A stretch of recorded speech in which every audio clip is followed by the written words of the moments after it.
आज की इस श्रृंखला में हम आपको लेकर आए घनाभ और घन का पृष्ठीय क्षेत्रफल एवं आयतन।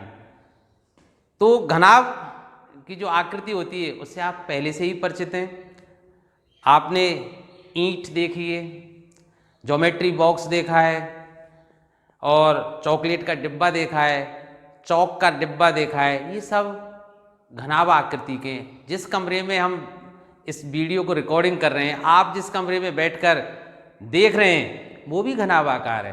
ठीक है, अब इससे संबंधित जो महत्वपूर्ण बातें हैं वो मैंने ग्रीन बोर्ड पर आपके लिए पहले से ही लिख ली हैं, जिससे समय बचे और आपको बोरियत महसूस ना हो। तो देखिए, सबसे पहली महत्वपूर्ण क्या है कि घनाभ को समांतर षटकोणिक फलक भी कहा जाता है। ठीक है, क्यों कहा जाता है भाई? इसमें 6 फलक होते हैं।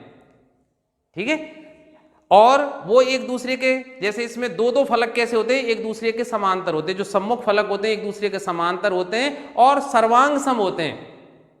ठीक है, अब आप कहेंगे सर एक चीज और आप बताना भूल गए। आप सोच रहे होंगे, मैं भूला नहीं हूं, मैं अभी आपको बता देता हूं। देखिए, एक तो होती हैं समतल आकृतियां और एक होती हैं ठोस आकृतियां। तो जो घन, घनाभ, बेलन, शंकु, आप अब जो पढ़ने जा रहे हैं ये हैं ठोस आकृतियां। और समतल आकृतियां कौन सी थी जो आपने पढ़ी थी? त्रिभुज, आयत, वर्ग है, जो भी समचतुर्भुज है, समांतर चतुर्भुज है, वृत्त, ये सभी क्या है? समतलीय आकृति हैं, क्योंकि उनको हम बोर्ड पर आसानी से व्यक्त कर सकते हैं। आयत का चित्र आपको बनाने के लिए कहा जाए, आप आसानी से बना सकते थे, भाई ये आयत है। वृत्त है ना, वृत्त का कहा आपको, वृत्त बना दिया आपने। त्रिभुज का चित्र बना दिया।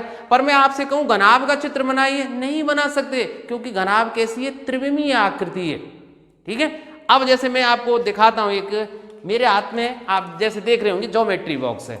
ठीक है, इसका चित्र मैं नहीं बना सकता। कैसे? आप देखिए, अब जैसे आप केवल लंबाई और चौड़ाई को तो दिखा सकते हैं, इसकी जो ऊंचाई या गहराई जिसे मैं कहूं आप नहीं दिखा सकते, क्योंकि बोर्ड पर आप केवल द्विविमीय आकृति का चित्र बना सकते हैं। और ये कैसी आकृति है? ठोस आकृति। और सभी ठोस आकृतियां कैसी होती हैं? त्रिविमीय आकृति होती हैं। तो अंतर समझ में आ गया ना? अब हम क्या पढ़ने जा रहे हैं? त्रिविमीय आकृति, अर्थात इसकी जो ऊंचाई या गहराई बोलेंगे उसको आप बोर्ड पर नहीं दिखा सकते। तो अब इसमें 6 फलक हुए कौन कौन से, चलो मैं बता देता हूं। आप इसी को देखिए ध्यान से। इसको अगर मैं लंबाई कहूं, इसको इसकी चौड़ाई कहूं, तो ये आयताकार जो फलक आप देख रहे हैं वो कैसा है? लंबाई और चौड़ाई वाला। ठीक उसके देखिए बिल्कुल इसके जस्ट पीछे, सम्मुख इसके पीछे ये है, ये भी लंबाई वाला और चौड़ाई वाला है। तो जितना क्षेत्रफल इसका है उतना ही क्षेत्रफल इसका है। तो दोनों का क्षेत्रफल बराबर है, अर्थात दोनों कैसे हैं? सर्वांग सम। तो 2 फलक तो ये हुए। अब इधर के कॉर्नर पर आइए, इसमें चौड़ाई का है और ऊंचाई। तो इसको तो हम क्या कहेंगे? जो मैं आप उंगली देखिए, चौड़ाई, और इसको क्या कहूं मैं? ऊंचाई। तो चौड़ाई और ऊंचाई का एक आयताकार फलक है। इसी तरह जस्ट इसके विपरीत, बिल्कुल इसके ही सर्वांग सम, अर्थात बराबर क्षेत्रफल वाला, चौड़ाई और ऊंचाई का है। ठीक है, अब आप यहां देखिए, ये लंबाई है, ये देख रहे हैं ना, ये तो लंबाई मानी मैंने, लंबाई, और ये क्या है? ऊंचाई। तो ये लंबाई और ऊंचाई से बना हुआ, और ये भी लंबाई और ऊंचाई से बना हुआ। तो कितने हो गए? 6। 2 लंबाई और चौड़ाई के, 2 चौड़ाई और ऊंचाई के, और 2 लंबाई और ऊंचाई के। ठीक है, तो हो गए ना 6 फलक। अब आगे चलते हैं।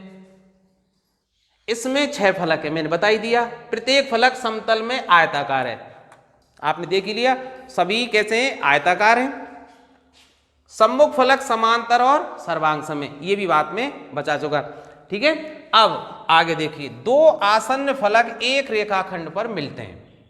अब इस चित्र में ही आप देखिए, इस रेखाखंड की बात करूं, ए बी रेखाखंड पर, तो इस पर कौन कौन से फलक मिल रहे हैं? एक तो कौन सा फलक मिल रहा है ए बी रेखाखंड पर? ए डैश, बी डैश, बी। ये बिल्कुल आयताकार जो आपको दिख रहा है ना। अब चूंकि ये त्रिविमीय चित्र नहीं है, द्विविमीय चित्र है, तो आप ये 3D अगर ये होता तो मैं इसको निकाल लेता, A B, B dash, A dash. आयताकार फलक है ना, वो किस पर मिल रहा है? ए बी पर।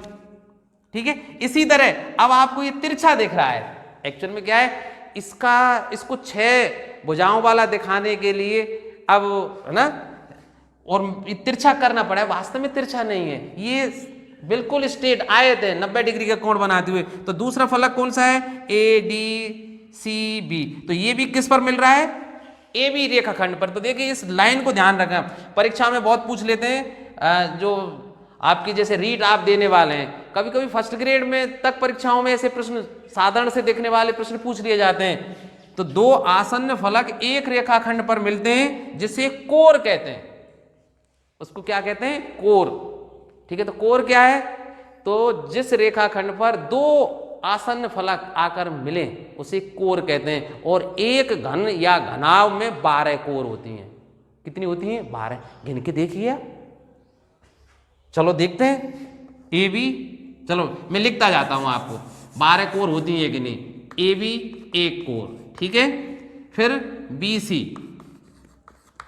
फिर CC डैश, BC फिर CC डैश, फिर C डैश D डैश, इसके पश्चात D dash A dash, D dash A dash और A dash A, A dash A। ठीक है, अब यहां जाइए DC, ठीक है, अब आ जाइए A dash B dash, A dash B dash, फिर B dash C dash, B dash C dash और फिर और कौन सी रहेगी सर, हाँ D डैश और कोई सी रहेगी। कितनी हो गई देखो गिन के, 1 2 3 4 5 6 7 8 9 10, 2 और रह गई। हाँ B डैश ये भी रह गई थी, B डैश और एक और रह गई है A डैश AD, हाँ AD। ठीक है, तो एक घनाभ या घन में कितनी कोरें होती हैं, 12। और कोर क्या होती है, वह रेखाखंड जिस पर दो आसन्न फलक आकर मिलते हैं। तो इस लाइन को ध्यान से पढ़ लेना और हृदय में बसा लेना। दो आसन्न फलक एक रेखाखंड पर मिलते हैं जिसे कोर कहते हैं और एक घनाभ में 12 कोर होती हैं। दूसरी बात, वैसे यहां चौथे नंबर की बात है कि 3 संलग्न कोरें एक बिंदु पर मिलती हैं। तो आप देखिए 3 संलग्न कोरें एक बिंदु पर कहां मिलती हैं, बिंदु B को देखिए ना आप, बिंदु B पर 3 कोरें मिल रही है ना, कौन सी, AB वाली, BC वाली और B डैश B वाली। तो यहां देखिए, यहां भी देखिए 3 कोरें मिल रही हैं, AB वाली, AD वाली और A डैश वाली। ठीक है, तो 3 संलग्न कोरें जिस बिंदु पर आकर मिलती हैं उन्हें घनाभ या घन का शीर्ष कहते हैं। क्या बोलते हैं, शीर्ष। और आप देखिए शीर्ष कितने गिनकर, 8 शीर्ष होंगे, 1 2 3 4 5 6 7 और 8। तो एक घन या घनाभ में कितने शीर्ष होते हैं, 8 होते हैं। ठीक है, यही बात लिखिए ना, एक घनाभ में 8 शीर्ष होते हैं। अब घनाभ को आयत फल की भी ठोस भी कहते हैं, ये मैंने बता ही दिया आपको। और इसके उदाहरण भी मैं बता चुका हूं, जैसे ईंट है, संदूक है, आपका कमरा है, चौक का डिब्बा है, ज्योमेट्री बॉक्स है, ये सब कैसे आकृति के, घनाभा आकृति के। चलिए मैं आपको कुछ आकृतियां और दिखा देता हूं। तो अब हम इनके पृष्ठीय क्षेत्रफल और आयतन की बात करते हैं। तो सबसे पहले बात करते हैं घनाभ का पृष्ठीय क्षेत्रफल। तो पृष्ठीय क्षेत्रफल क्या होगा, इसके समस्त पृष्ठों का क्षेत्रफल। अब घनाभ में कितने पृष्ठ होते हैं, 6 आयताकार फलक होते हैं, उन सभी का क्षेत्रफल। अब 6 में जैसे मैं फिर पुनः ज्योमेट्री बॉक्स को आपके सामने लाता हूं।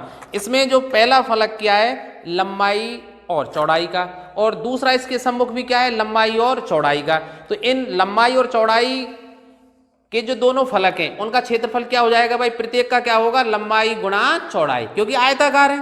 ठीक है, तो लंबाई गुणा चौड़ाई, ये कितनी बार, 2 बार, क्योंकि ऐसे 2 समान पृष्ठ हैं, तो 2 लंबाई गुणा चौड़ाई।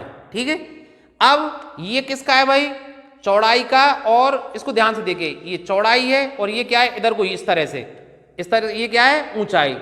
तो 2 पृष्ठ, एक ये और जस्ट एक बिल्कुल इसके पीछे, 2 पृष्ठ कैसे हैं, चौड़ाई और ऊंचाई के द्वारा बनाए गए आयताकार फलक हैं भाई। इनका क्षेत्रफल क्या हो जाएगा, चौड़ाई गुणा ऊंचाई, तो 2 बार है ये भी, तो 2 कोष्टक में चौड़ाई गुणा ऊंचाई, बात आई समझ में। अब इसको देखिए, ये जो आपको ये दिख रहा है ना बिल्कुल ये पट्टी सी, ये लंबाई और ऊंचाई के द्वारा बनाए गए आयताकार पृष्ठ हैं। इनका क्षेत्रफल क्या हो जाएगा? लंबाई गुणा ऊंचाई। तो सभी समस्त 6 पृष्ठों का क्षेत्रफल क्या कहलाएगा? घनाभ का संपूर्ण पृष्ठीय क्षेत्रफल। अतः मैं इसको कैसे व्यक्त करूंगा भाई? तो घनाभ का संपूर्ण पृष्ठीय क्षेत्रफल, पृष्ठीय क्षेत्रफल बराबर क्या हो जाएगा? क्योंकि दो बार आ रहे हैं, ठीक है, 2 कॉमन ले लेता हूं। तो एक पृष्ठ था लंबाई और चौड़ाई, ठीक है, ये दोनों हो गए। फिर चौड़ाई और ऊंचाई वाला पृष्ठ, फिर लंबाई और ऊंचाई, ये दोनों 2 बार आ गए। तो 2 इंटू लंबाई गुणा चौड़ाई प्लस चौड़ाई गुणा ऊंचाई प्लस लंबाई गुणा ऊंचाई, इतने वर्ग इकाई। वर्ग इकाई क्यों कह रहा हूं? नाप अगर सेंटीमीटर है तो वर्ग सेंटीमीटर, और नाप अगर मीटर में तो वर्ग मीटर, इतने वर्ग इकाई। अब थोड़ा सूत्र के रूप में अगर इसको हम लिखते तो थोड़ी बोरियत महसूस होती है, तो सुविधा के लिए मैं लंबाई को L मान लेता हूं लेंथ के हिसाब से, ठीक है, ब्रेड चौड़ाई B, हाइट ऊंचाई H, ठीक है। तो लंबाई के लिए L, चौड़ाई के लिए B और ऊंचाई के लिए H अगर मैं प्रयुक्त करूं तो कैसे व्यक्त करूंगा? 2 into LB plus BH plus LH, इतने वर्ग इकाई।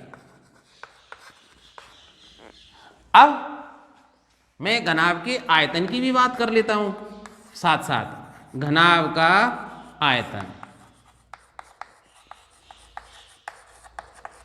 ठीक है। अब घनाभ का आयतन हो या बेलन का आयतन हो या घन का आयतन हो, आप तो एक ही सूत्र याद कीजिए, आधार का क्षेत्रफल गुणा ऊंचाई। आधार का क्षेत्रफल गुणा ऊंचाई। तो अपने जैसे कमरा है, कमरा घनाभाकार है, अब कमरे का आधार किससे बना हुआ है? लंबाई और चौड़ाई से। तो आधार का क्षेत्रफल क्या हो जाएगा? लंबाई गुणा चौड़ाई, ठीक है।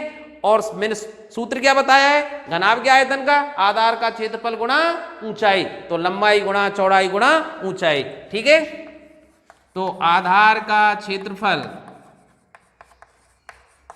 गुणा ऊंचाई, ये सभी के लिए लागू है भाई, इस सूत्र को आप याद कर लें। अब घनाभ में आधार कैसा है? लंबाई और चौड़ाई के द्वारा निर्मित, इसलिए आधार का क्षेत्रफल हो जाएगा लंबाई गुणा चौड़ाई, ठीक है, ये आधार का क्षेत्रफल और ऊंचाई है।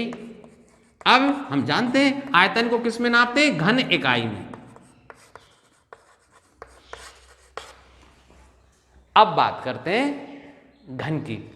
तो घन से आप परिचित ही हैं कि ऐसा घनाभ हो जिसकी लंबाई चौड़ाई और ऊंचाई बराबर हो जाए, ठीक है, अर्थात लंबाई भी उतनी हो, चौड़ाई भी उतनी हो और ऊंचाई भी उतनी हो, तो उसको क्या बोलेंगे? उस घनाभ को घन कहते हैं। उस घनाभ को घन कहते हैं। सर एक डिब्बा जो रखा हुआ है, चलो मैं आपको दिखा देता हूं।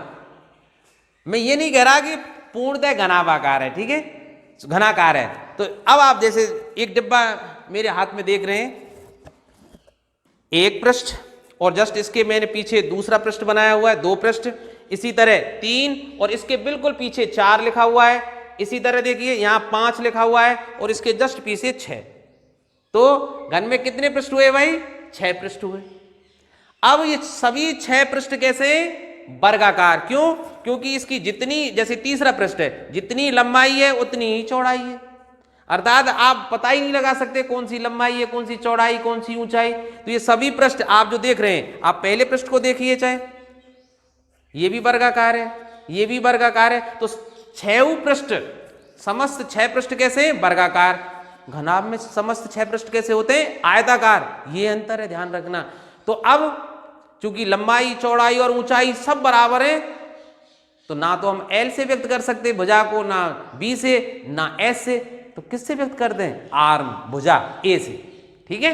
तो L, B और H तीनों के स्थान पर A व्यक्त करिए, वैसे भी देख लीजिए a into a square, a into a, क्योंकि मैं यहाँ l बराबर b बराबर h बराबर a, इन सब के स्थान पर a लिख रहा हूं, भुजा आर्म। तो a स्क्वायर, ये भी a स्क्वायर और ये भी a स्क्वायर, कितने a स्क्वायर हो गए? 3a स्क्वायर, और 3a स्क्वायर का दुगना कीजिए 6a स्क्वायर। वैसे भी देख लीजिए ना, इसमें कितने पृष्ठ हैं? 6। सब कैसे? वर्गाकार। वर्ग का क्षेत्रफल क्या होता है? भुजा स्क्वायर। तो 6 पृष्ठों का क्षेत्रफल क्या हो जाएगा? 6 भुजा स्क्वायर। तो घन का संपूर्ण पृष्ठीय क्षेत्रफल क्या हुआ? 6 भुजा स्क्वायर। तो घन का पृष्ठीय क्षेत्रफल बराबर 6 भुजा स्क्वायर, या इसको ऐसे भी लिख सकते हैं आप, कैसे भी लिख दीजिए, एक ही बात है, 6a स्क्वायर, इतने वर्ग इकाई। ठीक है। अब इसका आयतन, वही आधार का क्षेत्रफल। अब ये आधार है भाई इसका, चलो एक ये मान देता हूं, ये आधार हुआ इसका। तो आधार का क्षेत्रफल क्या है इसका? भुजा स्क्वायर, और गुणा ऊंचाई, ऊंचाई भी क्या है? भुजा। तो भुजा क्यों? आप वैसे भी यहां देख लीजिए, लंबाई के स्थान पर a लिखिए, चौड़ाई के स्थान पर a लिखिए, ऊंचाई के स्थान पर a लिखिए, अर्थात भुजा गुणा भुजा गुणा भुजा। तो ये क्या हो गया? घन का आयतन। तो घन का आयतन बराबर AQ। ठीक है। और AQ क्या है? भुजा की घात 3। ठीक है। अर्थात भुजा गुणा भुजा, इतने घन इकाई। सूत्र याद रखना बिल्कुल आसान है। जो भी घनाभ का सूत्र है उसमें L, B और H तीनों के स्थान पर A लिख दीजिए, अर्थात भुजा लिख दीजिए। सूत्र जो घनाभ का है वो घन का बन जाएगा। अब मैं कुछ उदाहरण लेकर इनको और स्पष्ट करने का प्रयास करता हूं। तो शुरुआत में देखिए, एक समांतर षटफलक की लंबाई, चौड़ाई और ऊंचाई का अनुपात 6:5:4 है, और इसका संपूर्ण पृष्ठीय क्षेत्रफल है वो 33,300 वर्ग सेंटीमीटर दिया गया है, और हमें इसका आयतन ज्ञात करना है। आप इससे चौंकिए मत, अभी मैंने बताया था समांतर षटफलक क्या होता है? घनाभ होता है। ठीक है। घनाभ का ये दूसरा नाम है। अब जब भुजाओं का क्या दिया गया हो? अनुपात दिया गया हो, तो मैंने पहले भी बताया था आपको, हमेशा उनमें x का गुणा कर लीजिए। ठीक है। तो पहली भुजा अर्थात लंबाई मैं 6x मान सकता हूं, चौड़ाई 5x और ऊंचाई 4x, क्योंकि जब अनुपात निकालेंगे x हट जाएगा और अनुपात 6:5:4 रह जाएगा। तो मैं क्या मान लेता हूं भाई? माना जो लंबाई है, और लंबाई को किससे व्यक्त कर रहे हैं हम? L से, वो 6x सेंटीमीटर है। चौड़ाई जिसे हम v से व्यक्त करेंगे वो 5x सेंटीमीटर है, तथा ऊंचाई,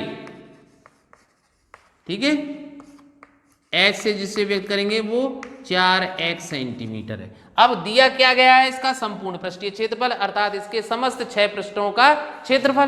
ठीक है। अब समस्त 6 पृष्ठ का जो क्षेत्रफल होता है वो क्या होता है? 2 इंटू LB, लंबाई गुणा चौड़ाई प्लस चौड़ाई गुणा ऊंचाई प्लस लंबाई इंटू ऊंचाई।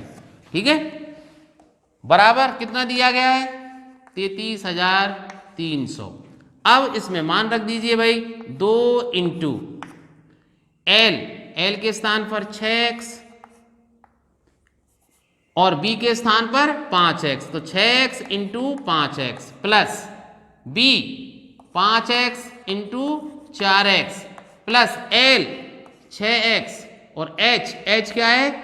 4x, और बराबर 33,300। 2 इंटू, अब इसको सरल कीजिए, 6 पंजे 30, 30x स्क्वायर प्लस 5 चौका 20x स्क्वायर प्लस 6 चौका 24x स्क्वायर बराबर 33,300। अब इनको जोड़ लीजिए आप,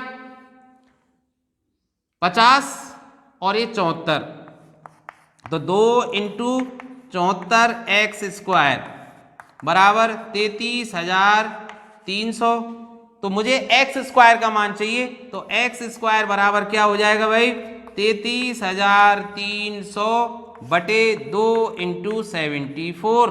आप 2 से इसको काट दीजिए, 2 एकम 2, 2 छिक्की 12, 2 पंजे नहीं 2 छिक्की 12 और 2 पंजे 10, इतना हो जाएगा। अब 74 से इसको काटें तो 74 दूनी, ये 2 बार, जैसे मैं इसको यहाँ लिख देता हूँ, चलो 148 और इसमें 148 तो बच जाएंगे 18, ठीक है 18 और ये 5 उतार लिए, फिर 74 दूनी 148, ठीक है। अब कितने बच जाएंगे भाई, और 15 से 8 गए 7 और 8 से 5 गए तो 2, और फिर आ जाएगी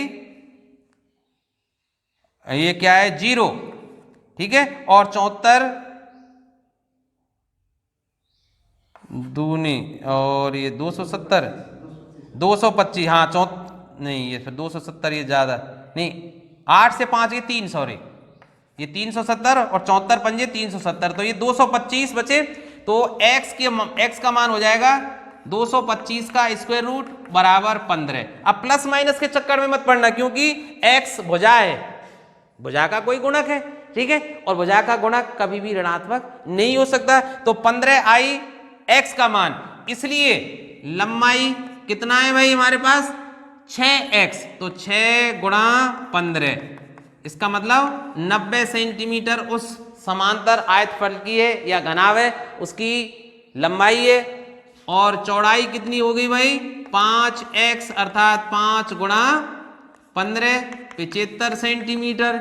इसी तरह h बराबर क्या है 4x, और 4x का मतलब 4 गुणा 15 60 सेंटीमीटर। पूछ क्या रहा है आयतन, और आयतन हम जानते हैं लंबाई गुणा चौड़ाई गुणा ऊंचाई LBH होता है, आधार का क्षेत्रफल गुणा ऊंचाई LBH, और इसका गुणा कर दीजिए 90 गुणा 75 गुणा 60।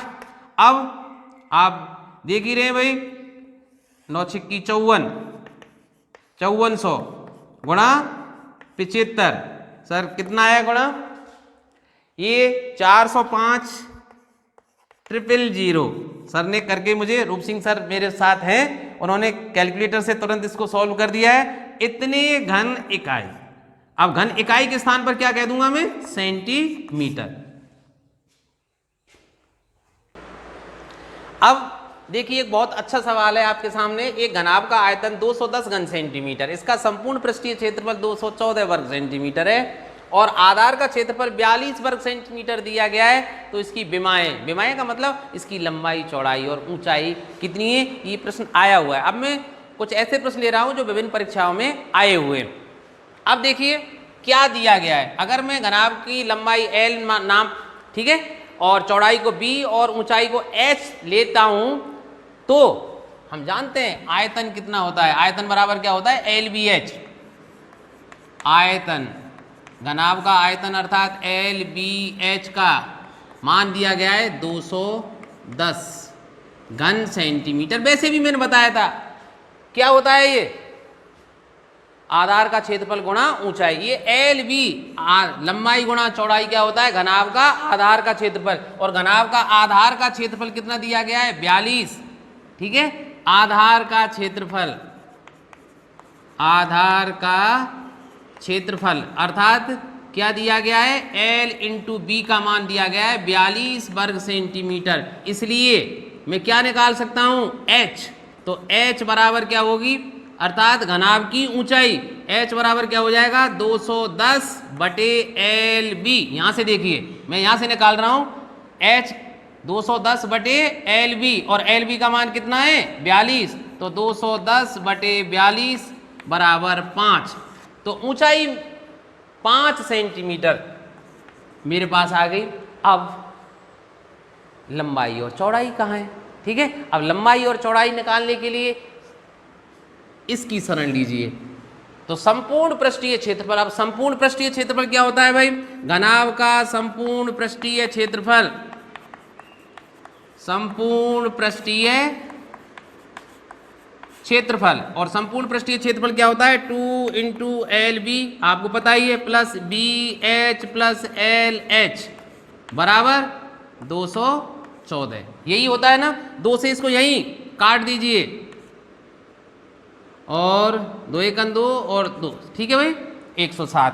अब मान रख दीजिए भाई, देखिए एल आपके पास है ही नहीं तो आप लिख दीजिए एल बी प्लस बी नहीं है, एच है आपके पास तो 5b plus L H 5l, और ये कितना 107। अब एल बी का मान हमारे पास है कितना है 42, तो 42 प्लस 5 कॉमन ले लीजिए, b प्लस एल बराबर 107। तो मैं यहाँ क्या लिख सकता हूँ 5b प्लस एल बराबर 107 और 42 इधर ले आइए, ठीक है, और ये कितना हो जाएगा 65, ये 65 बचेंगे 107 से अगर 42 जाएंगे, ठीक है, तो b प्लस एल का मान कितना हो जाएगा भाई 65/5 अर्थात 13। तो मेरे पास एक अलग से एक चीज आ गई कि l प्लस बी। अब देखिए l प्लस बी का मान कितना आ गया 13। अब देखिए कि लंबाई और चौड़ाई का योग कितना है 13, और लंबाई और चौड़ाई का गुणांक कितना है 42। तो अर्थात मुझे दो ऐसी संख्याएं ज्ञात करनी है जिन्हें जोड़ें तो 13, गुणा करने पर 42 आ जाए। तो ऐसी संख्या कौन सी है आप आसानी से बता सकते हैं, लेकिन हमको तो निकाल के दिखाना है। अब आपको शायद याद भी होगा कि अगर दो संख्याओं का योग आपको दिया गया हो तो उन दोनों संख्याओं को कब तक नहीं निकाल सकते, जब तक कि उनका अंतर पता नहीं हो, क्योंकि योग और अंतर को लिखिए, जोड़िए, एक का मान आ जाएगा, फिर जो मान आ जाए उसको किसी भी समीकरण में रख के दूसरी संख्या का मान निकाल लेते हैं। तो अब मुझे क्या निकालना पड़ेगा l माइनस बी। अब l माइनस बी का एक सूत्र मैंने बताया था भाई, ये हमेशा के लिए याद रख लीजिए, आप जब तक कंपटीशन में हैं अर्थात आप जब तक पढ़ोगे या पढ़ाओगे ये सूत्र काम में आता रहेगा, ठीक है। तो l प्लस बी का मान पता हो, l बी का मान पता हो, अर्थात दो संख्याओं का योग की पता हो, गुणा का पता हो, तो अंतर कैसे निकालते हैं, सूत्र को रट लीजिए। l माइनस बी का होल स्क्वायर बराबर क्या होगा l प्लस बी का होल स्क्वायर माइनस 4lb, ठीक है। कुछ नए दर्शक ऐसे भी हो सकते हैं जो सर ये तो बात समझ में नहीं आई, ये कहाँ से आ गया। चलो मैं इस चीज को भी बता देता हूं दोबारा से, आपने सूत्र पढ़े थे। अच्छा बताइए x प्लस वाई का होल स्क्वायर क्या होता है, x square plus 2xy plus Y square, ऐसे ही ना। अगल बगल को दोनों संख्याओं का वर्ग लिख देते हैं, बीच में इनके गुणांक का दुगना। अब मैं पूछूं आपसे x माइनस वाई का होल स्क्वायर क्या होता है, x square minus 2xy plus Y square. केवल अगल बगल वाली संख्याएं प्लस में ही रहती हैं, माइनस या प्लस के हिसाब से बीच वाली संख्या माइनस प्लस की होती है, ठीक है। अब एक बात सोचिए, मैं इसमें से इसका वर्ग बनाना चाहूं तो मुझे क्या करना पड़ेगा, क्या करना पड़ेगा 4xy माइनस के करने पड़ेंगे भाई। अगर मैं 4 माइनस के xy कर दूं तो वही आ जाएगी ना, माइनस 2xy बचेंगे, तो ये किसका होल स्क्वायर बच जाएगा x माइनस वाई का। वही बात मैंने लिखी है, देखिए l प्लस बी का होल स्क्वायर अर्थात l square plus b square plus 2lb, और 2lb में से माइनस 4lb जाएंगे तो माइनस के 2lb बचेंगे, जो किसका होल स्क्वायर होगा l माइनस बी का। बात आई ना समझ में, करके देखो ना, l square plus 2lb plus b square minus 4lb, 2lb plus के माइनस के 4lb, तो माइनस के 2lb बचे तो क्या बचेगा यहाँ से l square plus b square minus 2lb, और जो काई का होल स्क्वायर है भाई l माइनस बी का। तो बात आई ना समझ में, तो आप इसको रट लीजिए ढंग से। मैं इसको थोड़ा साफ कर देता हूं, नहीं आप देखिए सर, l माइनस बी का स्क्वायर में निकाल सकता हूं, l प्लस बी का मान मुझे पता है 13 का वर्ग माइनस 4, और l बी का मान मुझे पता है कितना है 42, तो देखिए 13 का वर्ग 169 माइनस 168, ठीक है। और ये कितना बच गया, ये तो एक बच गया। इसका मतलब L माइनस बी बराबर क्या हो जाएगा, square root of 1 that is equal to 1, ठीक है। ये समीकरण में 2, इसको समीकरण 1 कहूं तो समीकरण 1 और 2 से मैं क्या कह सकता हूं भाई, L प्लस बी बराबर 13, L माइनस बी सॉरी दोनों को जोड़ दीजिए तो 2L बराबर 14, तो L बराबर क्या आ गई 7 सेंटीमीटर। L का मान समीकरण 1 में रख दीजिए, 2 में रख दीजिए। L का मान समीकरण 1 में रखूं तो क्या हो जाएगा 7 प्लस b बराबर 13, तो b बराबर 13 माइनस 7 बराबर 6, ठीक है। तो लंबाई कितनी है 7, चौड़ाई कितनी 6, ऊंचाई 5, ये सेंटीमीटर और लिख दीजिए। और यही हमारा क्या था, आंसर था। तो देखिए बहुत अच्छा प्रश्न। एक घनाभ के विकर्ण की माप 28 सेंटीमीटर है, तीनों कोरों की लंबाई का योग 44 सेंटीमीटर है।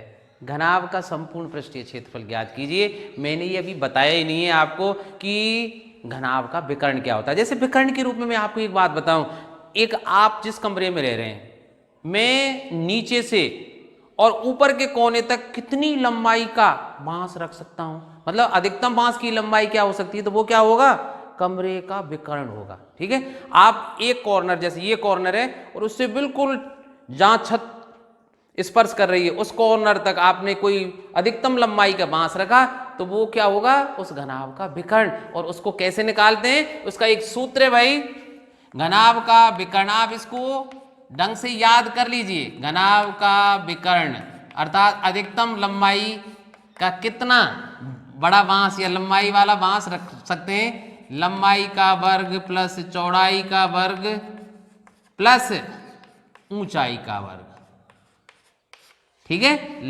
या यूं कह सकता हूं सीधे square root of L square plus b square plus h square, ठीक है। लंबाई का वर्ग प्लस चौड़ाई का वर्ग प्लस ऊंचाई का वर्ग। और आप कहें घनाकार कमरा हुआ तो घन का विकर्ण क्या होगा भाई, तीनों की जगह भुजा रख दीजिए, भुजा स्क्वायर प्लस भुजा स्क्वायर प्लस भुजा स्क्वायर, अर्थात 3 भुजा स्क्वायर का अंडर रूट क्या होगा, अंडर रूट 3 भुजा।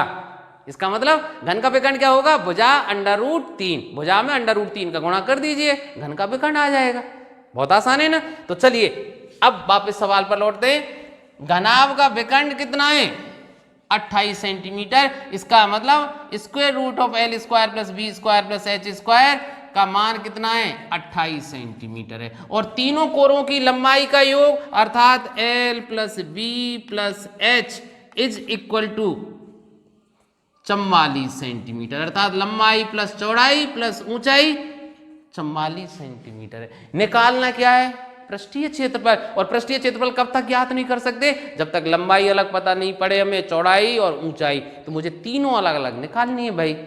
तो अब देखिए यहां से मैं L square plus b square plus h square दोनों तरफ का अगर वर्ग कर दूं तो आ जाएगा ना भाई। तो क्या आ जाएगा, यहां से मैं निकालना चाहूं L square plus b square plus h square, अर्थात अंडर रूट हटाने के लिए दोनों साइड का क्या कर देते हैं, वर्ग। पता है ना आपको, क्योंकि अंडर रूट और वर्ग एक दूसरे के दुश्मन है, एक दूसरे को समाप्त कर देते हैं। तो ये क्या हो जाएगा भाई 28 का वर्ग। और सर 28 का वर्ग क्या होता है,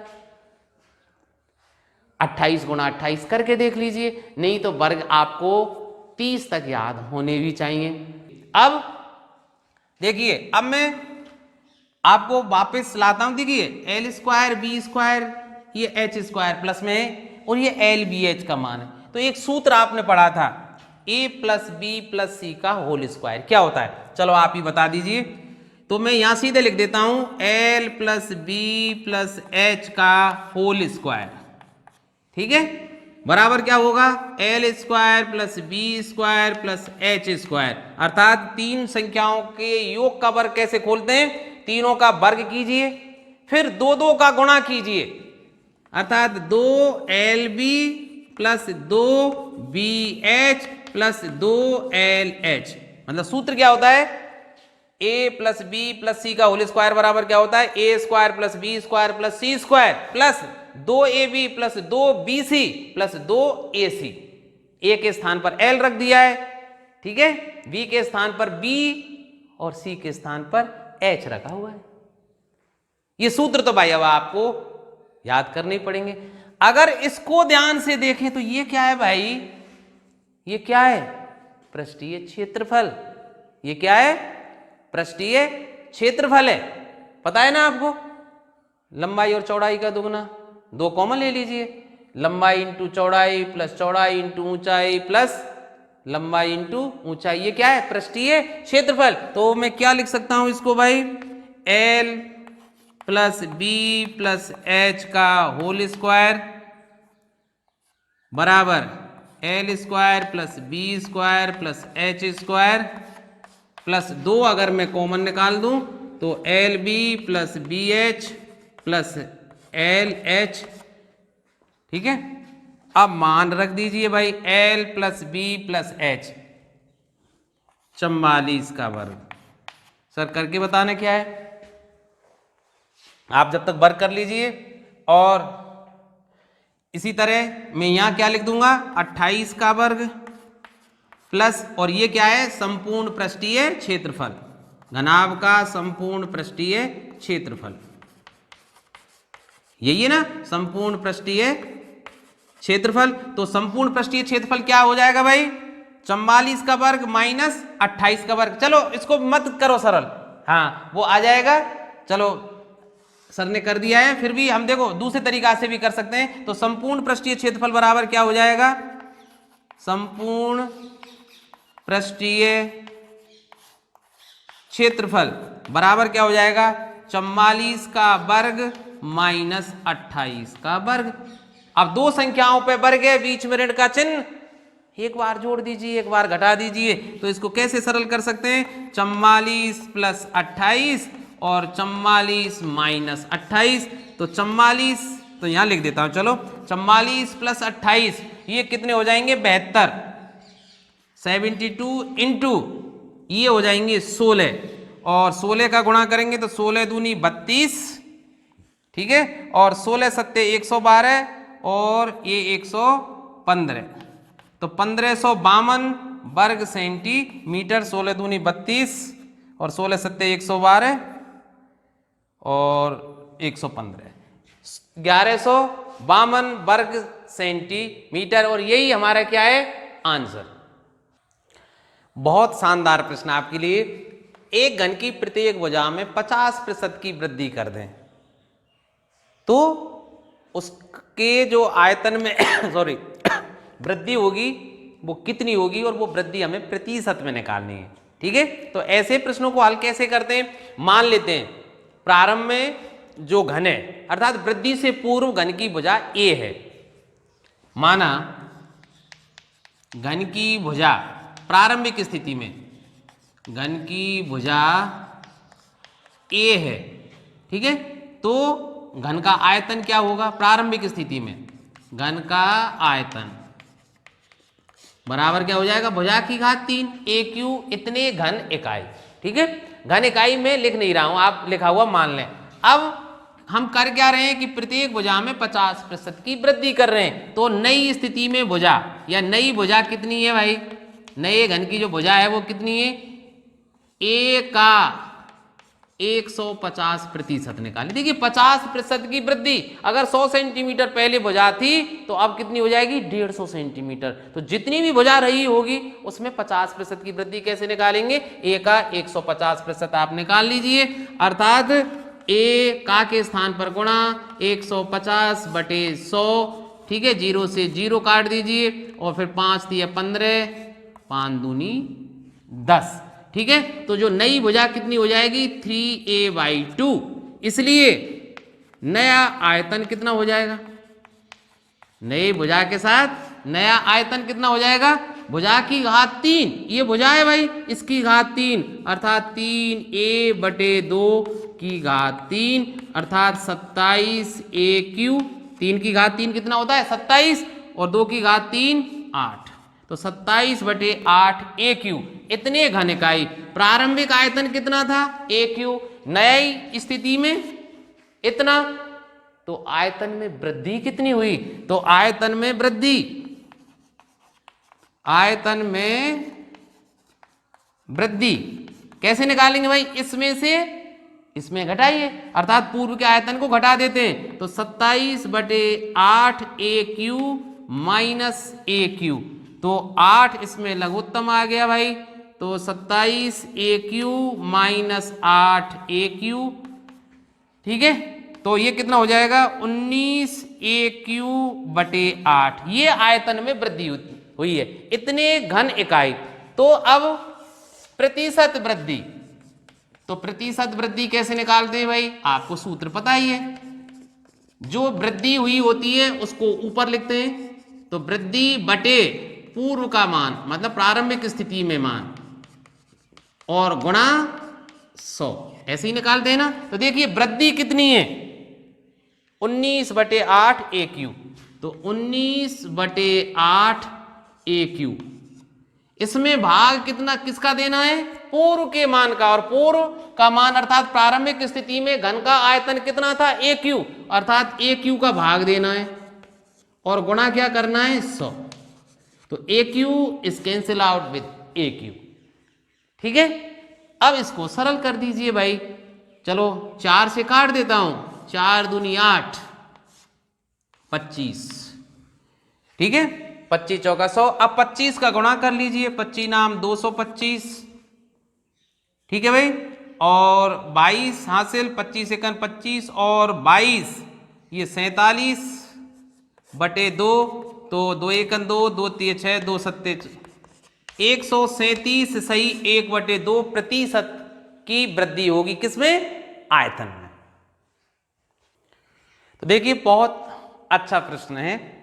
एक बगैर ढक्कन का, अर्थात इसमें ढक्कन नहीं है, कोई संदूक है जो 3 सेंटीमीटर मोटी लकड़ी का बना हुआ है। अब इसकी बाहर से अगर लंबाई हम नापें तो वो 146 सेंटीमीटर है, और इसकी जो बाहर से चौड़ाई है वो 116 सेंटीमीटर है, ऊंचाई 83 सेंटीमीटर है। अंदर की ओर पेंट कराना है, पेंट कराने का खर्चा ज्ञात करना है, किस दर से?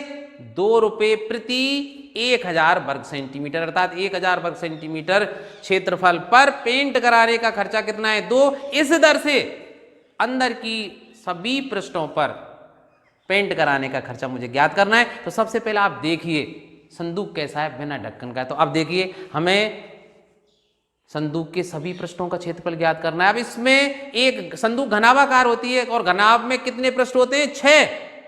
अब इसमें कितने पृष्ठ हैं? 5। क्यों? ढक्कन है ही नहीं। जैसे मैं आपको बता देता हूं, जैसे एक घनाभ है, इस आकार की संदूक होती, ठीक है, इसमें लंबाई और चौड़ाई वाला है, ये दोनों ही चौड़ाई और ऊंचाई वाले हैं, चौड़ाई और ऊंचाई वाले हुए। पर अब आप देखिए लंबाई और चौड़ाई का केवल एक पेंदा है, ढक्कन नहीं है इस तरह से। तो 6 पृष्ठ की बजाय 1 2 3 4 5 ही पृष्ठ हुए ना। तो कैसे निकाल सकते हैं आप? 2 तरीके हैं, कर लीजिए, कि आप संपूर्ण पृष्ठीय क्षेत्रफल अर्थात सभी 6 पृष्ठों का क्षेत्रफल निकालिए और उसमें से लंबाई गुणा चौड़ाई अर्थात ढक्कन का क्षेत्रफल घटा दीजिए, ऐसे निकाल सकते हैं। या फिर ऐसा कीजिए, आप चारों दीवारों का क्षेत्रफल निकालिए और उसमें फर्श का अर्थात पेंदे का जो लंबाई गुणा चौड़ाई होता है क्षेत्रफल जोड़ दीजिए। चॉइस इज योर्स, कैसे भी कर लीजिए, आंसर वही आना है। तो अब मैं कैसे निकाल सकता हूं? हाँ, पर पहले एक बात और देखिए, संदूक की जो लकड़ी है, लकड़ी का बना हुआ है संदूक, इस तरह से, जैसे इसकी लंबाई में बताऊं, ये लकड़ी है जो कितनी मोटी है? 3 सेंटीमीटर, ठीक है। अब मैं लंबाई की बात करूं तो लंबाई यहां से लेके बाहर की जो सतह यहां तक, ये 146 सेंटीमीटर है। तो आप बताइए अंदर से, क्योंकि पेंट अंदर कराना है, बाहर नहीं कराना है, इसमें स्पष्ट दिया हुआ है, अंदर की सतह पर पेंट कराना है मुझे। तो मुझे बाहर की लंबाई चौड़ाई और ऊंचाई की जरूरत नहीं है, अंदर की लंबाई क्या होगी? तो देखिए जब अंदर की लंबाई ज्ञात करूंगा तो ये मोटाई 3 सेंटीमीटर जाएगी और ये मोटाई 3 सेंटीमीटर जाएगी, अर्थात 146 से 2 गुणा 3 अर्थात 6 सेंटीमीटर जाएंगे, टोटल 140 सेंटीमीटर इसकी अंदर की लंबाई होगी। इसी तरह आप चौड़ाई की बात करिए, चौड़ाई क्या है भाई? 116, तो अंदर की चौड़ाई क्या होगी? ऊंचाई का मोटाई का दुगना घटा दीजिए, 6 घटा दीजिए 110 सेंटीमीटर रह जाएगी। पर चूंकि इसमें ढक्कन नहीं है, केवल पेंदे की मोटाई है, तो 83 में से केवल 3 आप घटाओगे, 3 का दुगना नहीं घटाओगे। यहाँ समझने वाली बात है, क्योंकि ढक्कन नहीं है, और ढक्कन नहीं है तो भाई केवल ये जैसे 3 सेंटीमीटर मोटा होता, और ऊंचाई ये कितनी है, बाहर से ऊंचाई कितनी दी हुई है इसकी 83, 83, तो अंदर से ऊंचाई कितनी होगी भाई ना, केवल 80 तो रह जाएगी, क्योंकि ऊपर ढक्कन है ही नहीं। लंबाई के साथ ऐसा है कि दोनों तरफ से घटा रहे हैं हम, तो ये बात ध्यान रखना। तो बंधु मैं कहना क्या चाह रहा हूं कि अगर किसी भी संदूक के पदार्थ की मोटाई दी गई हो, बाहर की लंबाई दी गई है, चौड़ाई दी गई है, ऊंचाई दी गई है, अंदर की मुझे निकालनी है, तो मोटाई का दोगुना घटा दीजिए, और अगर अंदर की दी गई है, बाहर की निकालनी हो, तो अंदर की लंबाई, चौड़ाई और ऊंचाई में मोटाई का दुगना जोड़ दीजिए, बाहर की लंबाई और चौड़ाई और ऊंचाई आ जाएंगी। याद रहेगी ना। चलिए, तो अब कैसे इसको हल करेंगे। संदूक की लकड़ी की मोटाई, लकड़ी की जो मोटाई है वो 3 सेंटीमीटर दी गई है, इसलिए संदूक की अंदर से लंबाई क्या हो जाएगी भाई 146, 146 माइनस 2 गुणा 3, तो 146 माइनस 6 बराबर 140 सेंटीमीटर। ठीक है, इसी प्रकार मैं लिख सकता हूं कि अंदर से संदूक की अंदर से चौड़ाई क्या हो जाएगी, वो हो जाएगी 116 माइनस 6 बराबर 110 सेंटीमीटर, और ऊंचाई कितनी हो जाएगी 83 माइनस 3 80 सेंटीमीटर। क्यों, बिना ढक्कन किए, इस बात को ध्यान रखना भाई। ठीक है, इसलिए संदूक का अंदर से संपूर्ण पृष्ठीय क्षेत्रफल, संपूर्ण पृष्ठीय क्षेत्रफल, और संपूर्ण पृष्ठीय क्षेत्रफल की आप जानते हैं 2 इंटू LB, लंबाई इंटू चौड़ाई प्लस चौड़ाई इंटू ऊंचाई प्लस लंबाई इंटू ऊंचाई। ठीक है, तो 2 इंटू 140 गुणा 110 प्लस 110 गुणा 80 सॉरी, फिर 140 गुणा 80। अब 2 इंटू ये, अब देखो इसको गुणा 154 आ जाएगा, क्योंकि 14 गुणा 10 करके देख लेते हैं। ठीक है, तो 140 और 14 और जोड़ देंगे तो 154 00 प्लस 11 8 88 00 प्लस 14 8 112 00। अब इनको जोड़ दीजिए, तो देखिए 2 इंटू 00 आ ही जाएंगे हमारे, 2 और 8 10 और 4 14, 6 और 8 14 और 1 15 और 1 और 1 2 और 1 3। ठीक है, और इसका डबल कर देते हैं तो 0 0 4 दूनी 8 5 और 35 दूनी 70, इतने वर्ग सेंटीमीटर। अब देखिए ये सभी 6 पृष्ठों का क्षेत्रफल है। अब चूंकि ढक्कन नहीं है तो ढक्कन का क्षेत्रफल माइनस करना है, तो ढक्कन का क्षेत्रफल, ढक्कन का क्षेत्रफल मुझे ज्ञात करना है। ढक्कन में क्या होता है, लंबाई गुणा चौड़ाई, और लंबाई क्या है 140 और चौड़ाई क्या है 110 सेंटीमीटर, तो 15,400 वर्ग सेंटीमीटर से घटाने, इसलिए पेंट कराने योग्य क्षेत्रफल, जहां पेंट कराना है वो कितना क्षेत्रफल हो जाएगा 70800 माइनस 15400। इसको घटा लीजिए भाई। हाँ जी सर, तो अब 708 और ये 00 और ये कितना है 154 ये 00 0 0 8 से 4 और 5 और ये 5 तो 55,400 इतने वर्ग सेंटीमीटर। तो पेंट कराने योग्य जो क्षेत्रफल है वो इतना आया। अब दर क्या है? 1000 वर्ग सेंटीमीटर। कैसे लिखेंगे? चूंकि 1000 वर्ग सेंटीमीटर पर पेंट कराने का खर्चा 2 रुपये, इसलिए एक वर्ग है ना, एक पर कितना हो जाएगा? तो पेंट कराने का खर्चा, पेंट कराने का खर्च कितना हो जाएगा भाई? 2/1000 गुणा, ठीक है, 2 जीरो से 2 जीरो और ये 5 बार कैंसिल आउट हो जाएगा और ये 554/5, 5 एकन 5, 5 एकन 5 और तो इतने रुपए, अर्थात 110 रुपये 80 पैसे। हाँ, इसमें अगर कोई गुणा भाग की गलती रह गई हो आप स्वयं देख लेना। तो जैसा मैं कह रहा था, इसी सवाल को हम दूसरे तरीके से भी कर सकते थे। कैसे?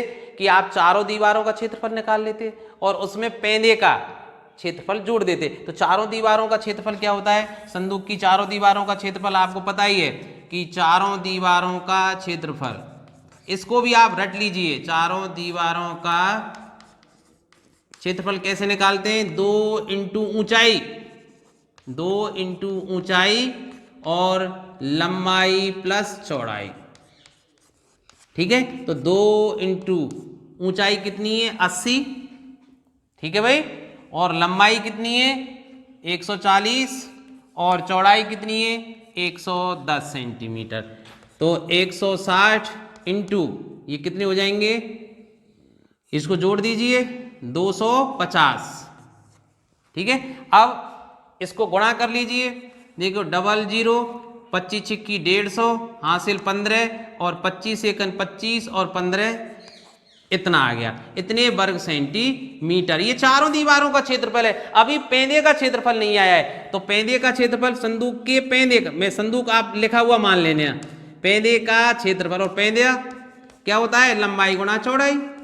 भाई पेंदे में क्या होती है? केवल लंबाई और चौड़ाई, तो लंबाई गुणा चौड़ाई अर्थात 140 गुणा 110, क्योंकि 140 और 110 ही है, तो इसका भी गुणा किया था हमने, इतना। तो टोटल पेंट कराने योग्य क्षेत्रफल, पेंट कराने योग्य क्षेत्रफल कितना हो जाता? 4, इस पे 1 2 3 4 प्लस 154 तो ये कितना हो जाता? वही देखिए, ये कितना था?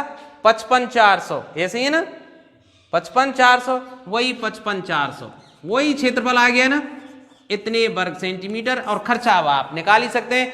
तो क्षेत्रफल आप कैसे ही निकालें, पर इस बात को मत भूल जाना, इसमें ढक्कन है या नहीं। देखिए 24 मीटर लंबी, 8 मीटर ऊंची तथा 60 सेंटीमीटर चौड़ी दीवार बनाने के लिए 24 सेंटीमीटर लंबी, 12 सेंटीमीटर चौड़ी तथा 8 सेंटीमीटर ऊंचाई की कितनी ईंटें लगेंगी? जबकि दीवार के आयतन का 10% भाग सीमेंट और रेत के मिश्रण से बना है। आप सोचिए ना, दीवार केवल ईंटों से नहीं बनती, ईंटों को रखने के लिए, एक दूसरे से सटाने के लिए, जोड़ने के लिए सीमेंट और बजरी या रेत का मिश्रण प्रयुक्त होता है, ठीक है। तो दीवार के आयतन से क्या घटाना पड़ेगा? हमेशा ऐसे प्रश्नों को हल करते समय ध्यान रखें, 2 ही गलतियां बच्चे करते हैं। एक तो माप की ओर ध्यान नहीं देते। कैसे? क्योंकि इसमें कुछ माप मीटर में है, कुछ माप सेंटीमीटर में, तो माप की इकाई आप एक रखेंगे। या तो सभी मापों को आप मीटर में बदलिए या सभी मापों को आप सेंटीमीटर में बदलिए, ये गलती नहीं होने पाए। तो सबसे पहले आप सावधानी क्या रखेंगे कि दीवार हो चाहे ईंट हो, माप की इकाई एक रखेंगे, सबको या तो सेंटीमीटर में या सबको मीटर में। बहुधा देखा क्या जाता है कि हमेशा ध्यान रखें कि दीवार की लंबाई और ऊंचाई को तो मीटर में दे देते हैं, चौड़ाई, भाई चौड़ाई मीटर में थोड़ी हो सकती है दीवार की। अगर सही बात करें तो वो चौड़ाई सेंटीमीटर में होती है। तो उपयुक्त यही रहेगा कि आप सभी जो इकाइयां दी गई हैं उन सबको सेंटीमीटर में बदल दीजिए, क्योंकि आगे आने वाली जो ईंट की जो विमाएं हैं, लंबाई चौड़ाई ऊंचाई, वो भी सेंटीमीटर में, तो सेंटीमीटर में बदलना ज़्यादा उपयुक्त रहेगा। फिर दूसरी, अगर दीवार में कोई खिड़की या दरवाजे हों, मान लो 2 खिड़की और होती, इसमें 1 दरवाजा होता, तो 2 खिड़की और 1 दरवाजे का क्षेत्रफल भी मुझे दीवार के क्षेत्रफल से घटाना पड़ता, तब हम ईंटों की संख्या सही निकाल पाते। इसी तरह अब यहाँ क्या है कि भाई सीमेंट और रेत के लिए भी तो कुछ स्थान घेरेंगे ये दोनों, तो उस को भी आपको हटाना है। ठीक है, अब इस प्रश्न को कैसे हल करते हैं मैं करके बताता हूं। तो सबसे पहले मैं क्या निकालूंगा, दीवार का आयतन। और दीवार का आयतन कैसे निकालेंगे, क्योंकि दीवार कैसी होती है, घनाभाकार, और घन का आयतन क्या होता है, लंबाई गुणा चौड़ाई गुणा ऊंचाई। तो देखिए दीवार का आयतन,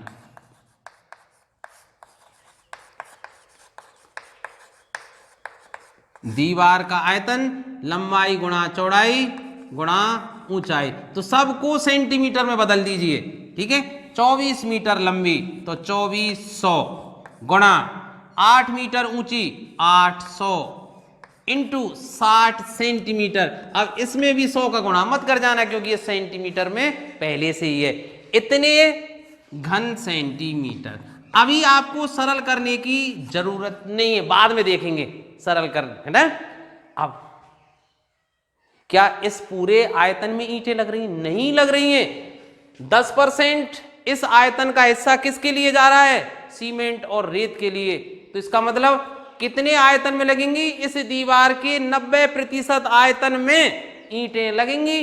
10% हिस्सा सीमेंट और रेत का जो गया उसको जाने दो। तो ईंट लगने योग्य दीवार का आयतन। अब यहां से आगे 2 विधि है भाई, या तो आप इसका 10% निकाल लीजिए और इसमें से उस 10% को घटा दीजिए। क्यों इतना लेंदी आप करते हो, आप सीधे निकालिए ना। ईंटें कहां लगेंगी, 90% आयतन में, 10% हिस्सा भगा दीजिए किसका, ईंट और सीमेंट और रेत के लिए। तो इसका क्या निकाल देता हूं मैं सीधे, 90%। तो 24 00 8 00 60 और इसका 90%, प्रतिशत का मतलब बटे 100, इतने घन सेंटीमीटर आयतन में ईंटें लगेंगी।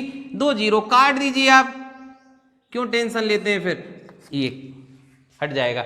अब इस आयतन में एक ईंट के आयतन का भाग दे दीजिए, क्या आ जाएगा, ईंटों की संख्या। ईंट का आयतन, ईंट भी घनाभाकार होती है, ईंट का आयतन भी क्या होगा, 24 गुणा 12 गुणा 8 सेंटीमीटर। तो आप कैसे लिखेंगे, एक ईंट का आयतन 24 गुणा 12 गुणा 8।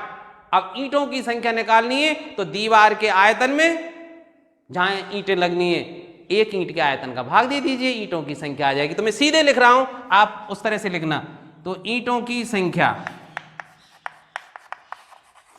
ईंटों की संख्या कैसे कैलकुलेट करेंगे भाई, दीवार का आयतन। दीवार का आयतन ये है जिसमें ईंटें लगनी है, 24 इंटू 800 इंटू 60 इंटू 90, ठीक है, बटे एक ईंट का आयतन। और एक ईंट का आयतन कितना होगा, 24 गुणा 12 गुणा 8, ठीक है। 24 से 24 कैंसिल आउट, 8 से ये 100 बार कट जाएगा, ठीक है भाई। और 12 पंजे 60। तो अब ये संख्या रह गई 10, 100 गुणा 5 गुणा, तो देखिए 9 पंजे 45, 45,000 ईंट इस दीवार को बनाने में लगेंगे। हाँ, कभी कभी प्रश्नों में क्या पूछ लेता है, खर्चा भी पूछ लेता है। अगर ईंटों का मूल्य दिया गया होता कि 1000 ईंटों का मूल्य इतना है, तो आप क्या याद रखेंगे कि दीवार में पूरी दीवार के आयतन में ईंटें नहीं लगती, सीमेंट और बजरी या रेत का आयतन हमें हटाना होता है। और अगर साथ में खिड़की या दरवाजे हुए, तो चूंकि खिड़की और दरवाजों में भी ईंटें नहीं लगती, इसलिए दीवार के आयतन से खिड़की और दरवाजों का आयतन भी आप घटाएंगे। हाँ, एक बात और बता दूं भाई, खिड़की और दरवाजों की केवल लंबाई और ऊंचाई देगा, चौड़ाई नहीं देगा। चौड़ाई क्यों नहीं देगा, अरे भाई जितनी दीवार चौड़ी होगी उतने ही तो खिड़की और दरवाजे चौड़ाई के होंगे। तो दीवार की जो चौड़ाई 60 सेंटीमीटर है, उसको स्वतः संज्ञान में लेते हुए आप लंबाई और चौड़ाई, लंबाई और ऊंचाई खिड़की और दरवाजों की लेंगे, चौड़ाई दीवार वाली ही लेंगे, और तब उनका आयतन निकाल के दीवार के कुल आयतन से घटाकर शेष बचे हुए आयतन में एक ईंट के आयतन का भाग देकर ईंटों की संख्या ज्ञात करेंगे। धन्यवाद। तो देखिए, धातु के बने घन की प्रत्येक भुजा 12 सेंटीमीटर है। इसे पिघलाकर 3 छोटे छोटे घन बनाए गए, जिनमें से 2 की भुजाएं क्रम से 6 और 8 सेंटीमीटर है। तीसरे घन की प्रत्येक भुजा कितनी होगी? तो अब सीधी सी बात है भाई, धातु का घन जिसकी प्रत्येक भुजा 12 सेंटीमीटर, इसको पिघलाया गया, तो इसका आयतन कितने घनों के बराबर होगा? इसे पिघलाकर कितने घन बनाए गए? 3। तो तीनों घनों के आयतनों के योग के बराबर होगा। ठीक है। अब ऐसे ही प्रश्न और आ सकता है कि जैसे 8 सेंटीमीटर, 9 सेंटीमीटर, 10 सेंटीमीटर भुजा वाले 3 आयतन, इनको पिघलाकर एक घन बनाया जाता है, तो बनाए गए घन की भुजा, तो उसमें कैसे निकालेंगे? तीनों घनों का आयतन का योग किसके बराबर होगा? बनाए गए घन के आयतन के बराबर, और उस आयतन में से हम घन की भुजा निकालेंगे। तो वही स्थिति यहां है भाई। तो कैसे लिख सकता हूं प्रश्नानुसार कि 12 सेंटीमीटर भुजा वाले, यही तो है, भुजा वाले घन का आयतन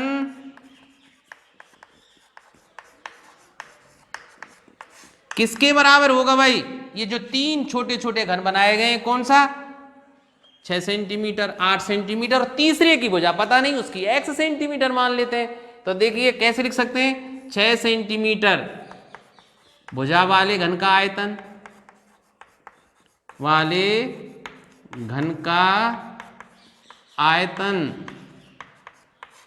प्लस 8 सेंटीमीटर भुजा वाले घन का आयतन, में जगह के लिए छोड़ दिया है। ठीक है, 8 सेंटीमीटर भुजा वाले शब्द छोड़ दिया है मैं, घन का आयतन, और प्लस x सेंटीमीटर भुजा वाले घन का आयतन, ये लिखा हुआ आप मान लें। ठीक है भाई। तो 12 सेंटीमीटर भुजा वाले घन का आयतन कितना होगा? 12 की घात 3। ठीक है भाई। 6 सेंटीमीटर भुजा वाले घन का आयतन क्या होगा? 6 की घात 3। 8 सेंटीमीटर भुजा वाले घन का आयतन क्या होगा? 8 की घात 3। इसी तरह x सेंटीमीटर भुजा वाले घन का आयतन x की घात 3, क्योंकि घन का आयतन क्या होता है? भुजा की घात 3। तो बात आई ना समझ में? किसको पिघलाया जा रहा है? 12 सेंटीमीटर भुजा वाले घन को। तो इसका आयतन किसके बराबर होगा भाई? इसमें से ही तो तीनों घनों को बनाया जा रहा है, तो इस घन का आयतन किसके बराबर होगा? बनाए गए तीनों घनों के आयतनों के योग के बराबर। एक घन 6 सेंटीमीटर भुजा वाला था, इसका आयतन, प्लस दूसरा 8 सेंटीमीटर भुजा वाला, इसका आयतन, प्लस तीसरे की भुजा पता नहीं थी, उसकी भुजा x मान ली है, तो x भुजा वाले घन का आयतन तीनों को जोड़ दिया और किसके बराबर कर दिया? 12 की घात 3 के। अब 12 की घात 3 शायद 1728 होती है। 12 गुणा 12 144, 144 गुणा 12 करेंगे तो 12 चौका 48, 12 चौका 48 और 4 52, और 12 गुणा 12 5 17, 1728। तो ये तो हो गए 1728 हो जाएंगे भाई। 6 की घात 3 216 होते हैं, और 8 की घात 3 8 64, और 8 512, और ये x की घात 3। तो x की घात 3 बराबर कितना हो जाएगा भाई? तो x की घात 3 बराबर हो जाएगा 1728 माइनस 216 प्लस 512। तो ये 512 और 2 से 16, वाह क्या बात है, ये 728 हो गए। तो बचा कितना? 1000। तो x बराबर क्या होगा? 1000 का घनमूल, अर्थात 1000 की घात 1/3, तो 10 सेंटीमीटर। अर्थात जो घन बनाया जा रहा है तीसरा, उसकी भुजा कितनी होगी? प्रत्येक भुजा कितनी होगी? 10 सेंटीमीटर। यही हमारा उत्तर है। तो देखिए, बहुत अच्छा प्रश्न। 125 घन सेंटीमीटर आयतन वाले 3 समान घनों को परस्पर साथ रखकर किनारे से इस प्रकार जोड़ा गया है कि वो एक घनाभ की संरचना बनाते हैं। बनाए गए घनाभ का पृष्ठीय क्षेत्रफल आपको ज्ञात करना है। तो सबसे पहले हमें क्या करना होगा भाई, 125 घन सेंटीमीटर आयतन का जो घन है उसकी भुजा ज्ञात करनी है। ठीक है, अब देखिए अगर दो घन है और उनको लंबाई के अनुदिश जोड़ा जाए या चौड़ाई के अनुदिश जोड़ा जाए, तो मैं अभी जैसे दो चौकों का उदाहरण लूं, आप थोड़ी देर के लिए आप ये दो चौक इनको आप घन मान लीजिए, ठीक है, जिनकी भुजा x है, और मैं इनको मान लीजिए लंबाई के अनुदिश जोड़ देता हूं, तो लंबाई के अनुदिश जोड़ने पर ये घनाभ बन जाएगा, क्योंकि घन की तो प्रत्येक भुजा बराबर होती है, तो लंबाई डबल हो जाएगी, अर्थात x की बजाय कितनी हो जाएगी 2x। ठीक है, चौड़ाई और ऊंचाई वही रहेगी, तो घनाभ बन गया। ठीक है, अब ऐसे ही कितने 3, तो लंबाई के अनुदिश जोड़ा जाएगा तो लंबाई तिगुनी हो जाएगी, चौड़ाई के अनुदिश जोड़ा जाएगा तो चौड़ाई तिगुनी हो जाएगी। ध्यान रखें, जिस भी भुजा के अनुदिश जोड़ा जाता है, अब देखिए यहां स्पष्ट नहीं किया गया है कि किसके सहारे जोड़ा गया है, क्योंकि घन की सभी भुजाएं बराबर होती हैं भाई। ठीक है, तो इस बात को आप ध्यान रखें। हो सकता है दो घनाभों को जोड़ा जाए और एक नया घनाभ बनाया जाए, और दो घनाभ होते तो केवल जैसे लंबाई के अनुदिश उसको जोड़ा जाता तो लंबाई ही डबल होती। अगर समान चौड़ाई के या लंबाई के हैं तो दोनों लंबाइयों को जोड़ दीजिए, चौड़ाई और ऊंचाई वही रहेंगे। ठीक है, वैसे जोड़ा जाता है हमेशा समान आयतन वाले घन या घनाभों को ही। तो सबसे पहले मैं क्या ज्ञात करता हूं कि इस घन का आयतन क्या है, अर्थात जो तीनों घन है वो 125 घन सेंटीमीटर वाले हैं, तो घनों की जो भुजा है, घन की भुजा मुझे ज्ञात करनी है। और कैसे निकालते हैं, आयतन का, घन का जो आयतन दिया गया होता है उसका घनमूल ज्ञात कर देते हैं। तो 125 की घात 1/3, और 125 को हम जानते ही हैं, क्या लिख सकते हैं 5 की घात 3, तो 5 की घात 3 की घात 1/3 अर्थात 5 सेंटीमीटर। 3 से 3 कट जाएगा, 3 गुणा 1/3, घात के ऊपर घात हो तो घात घात का गुणा हो जाता है। ठीक है, वैसे भी 125 का घनमूल हम जानते हैं 5 सेंटीमीटर होता है। तो अब 3 घन है तो तीनों को मैं जोड़ूंगा तो लंबाई कितनी हो जाएगी 15, जबकि चौड़ाई और ऊंचाई पे कोई फर्क नहीं पड़ेगा क्योंकि मैं लंबाई के अनुदिश ही जोड़ रहा हूं। ठीक है, तो 3 घनों को लंबाई के अनुदिश मान लेता हूं मैं यहां कि इनको कैसे जोड़ा गया, लंबाई के अनुदिश। भाई घन में लंबाई चौड़ाई और ऊंचाई सब बराबर होते हैं, वैसे अनुदिश जोड़ने पर बने घनाभ की लंबाई, घनाभ की लंबाई कितनी हो जाएगी 5 + 5 + 5, क्योंकि 3 है तो तिगुना हो जाएगा, 2 होते तो डबल होता, 15 सेंटीमीटर। चौड़ाई और ऊंचाई वही रहेंगी, चौड़ाई 5 सेंटीमीटर और ऊंचाई भी क्या रहेगी 5 सेंटीमीटर। पूछ क्या रहा है, ऐसे घनाभ का पृष्ठीय क्षेत्रफल क्या होगा। तो घनाभ जो बना हुआ घनाभ है, इस समय बने घनाभ का पृष्ठीय क्षेत्रफल, पृष्ठीय क्षेत्रफल कितना होता है 2 × लंबाई गुणा चौड़ाई। सूत्र आपको याद ही है, LB + BH + LH, या HL लिख देते हैं, वो बात एक ही है। तो लंबाई गुणा चौड़ाई 15 × 5 प्लस चौड़ाई 5 है, ऊंचाई 5 है, प्लस लंबाई कितनी है 15 और ऊंचाई कितनी है 5। तो अब इसको सरल कर दीजिए, 15 × 5 = 75 प्लस 25 प्लस 75, तो ये 100 और 175, तो 2 × 175, ये 350 वर्ग सेंटीमीटर, और ये हमारा क्या होगा आंसर। तो ऐसे प्रश्नों को हल करते समय आप केवल यही ध्यान रखेंगे कि 2 घन जोड़े गए या 3 घन जोड़े गए, और लंबाई को आप डबल कर दीजिए 2 है, और अगर 3 घन जोड़े गए तो लंबाई को तिगुना कर दीजिए, और पृष्ठीय क्षेत्रफल निकलवाए बने घनाभ का या आयतन निकलवाए, उपयुक्त सूत्र का प्रयोग करके आप मान की गणना कर लीजिए।